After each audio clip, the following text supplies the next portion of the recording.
పొంగేటి మనుగడ కోటి అలలుగ పొంగు వరదల వేగాన పడిలేచు అలలకు తీపి కలలకు లేని అలసట నీకేలా నల్ల నల్ల నీళ్లలోన ఎల్లకిల్ల పడ్డట్టున్న అల్లో మల్లో ఆకాశాన చుక్కల్లు అమ్మాయంటి జాబిల్లమ్మ అబ్బాయంటి సూర్యుడమ్మ ఇంటి దీపాలవ్వాలంట దిక్కుళ్ళు ఎవరికి వారే యమునకు నీరే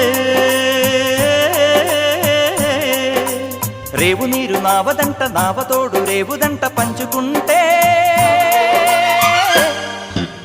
గోరువంక వాలగానే గోపురానికి స్వరాల గణగణ గంటలే మోగనేలా గోపబాలుడొచ్చినాక గోకులానికి పెదాల కిలకిల పువ్వులే పుట్ట